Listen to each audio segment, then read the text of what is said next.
কি গো, আজ রান্না করোনি? কি করে রান্না করব? বাড়িতে তো কিচ্ছুটি নেই, না আছে গম আর না আছে ময়দা। তাহলে রান্নাটা কিভাবে চাপাবো বলো তো তুমি?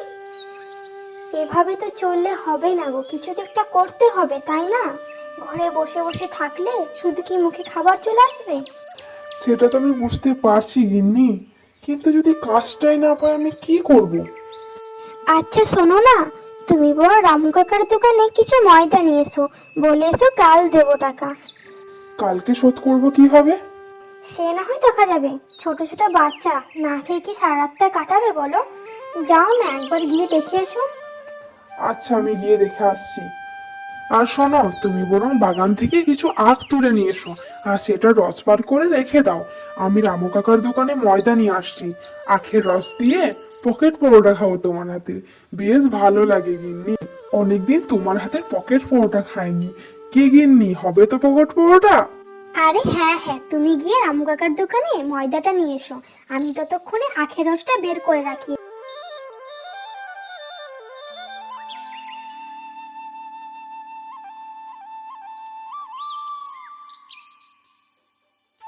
কি গো, তোমার হাতে কই ময়দা দেখতে পাচ্ছি না?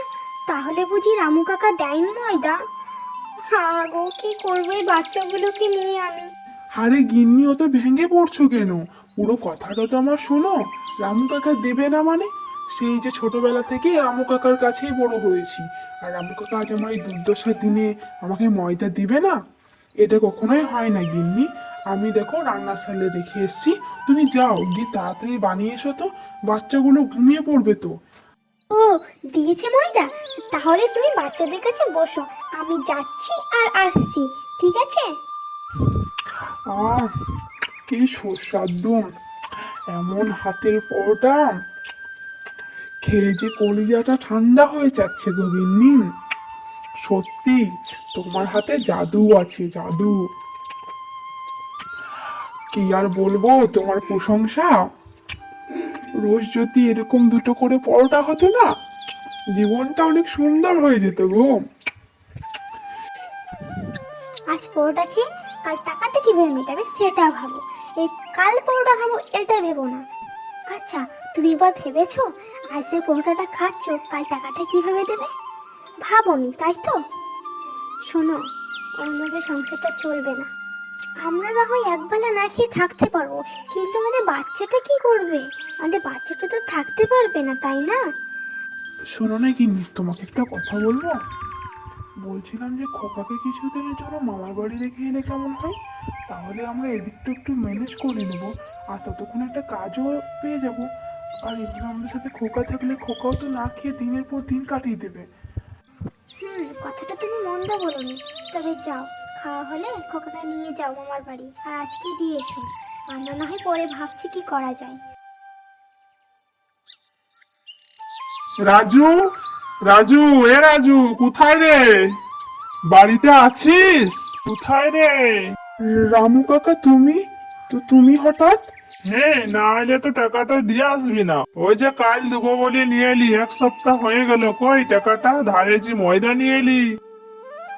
রামু কাকা, আমার কথাটা শোনো। রামু কাকা, দেখ, আমি তোর কোনো কথা শুনবো না।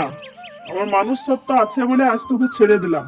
কাল যদি টাকাটা তুই দোকানে না দিয়ে আসিস, বাড়িতে যদি আসতে আমি যা পাবো তাই নিয়ে চলে যাব। এই যে বলে গেলাম। কি গো, তুমি কিছু ভাবলে? কি করবে? কি করি বলো তো? আমি তো কিছুই বুঝতে পারছি না। আচ্ছা, আমি একটা কথা বলবো? হ্যাঁ, বলো।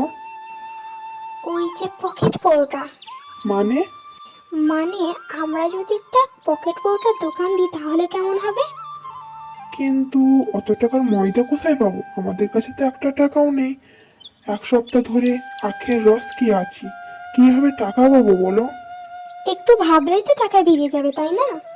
ওই যে মা আমায় বিয়েতে যে কানের দুলটা দিয়েছিল, ওই কানের দুলটা যদি আমি সাগরের কাছে দিয়ে আসি তাহলে তো কিছু টাকা পাবো।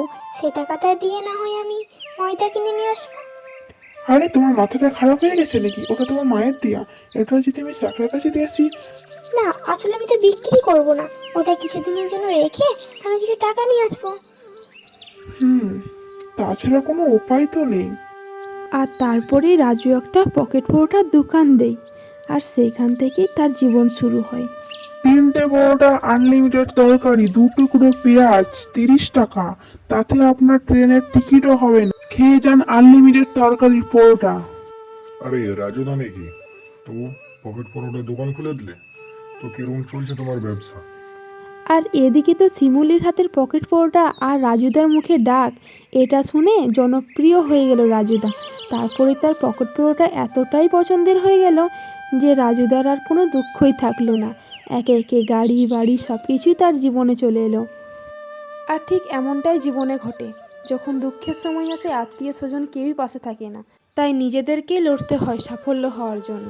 আর যদি ভিডিওটা ভালো লেগে থাকে তাহলে ভিডিওটাতে লাইক দিয়ে চ্যানেলটিকে সাবস্ক্রাইব করে দিন পরবর্তী ভিডিও দেখার জন্য, আর কমেন্টে জানাবেন কেমন লেগেছে।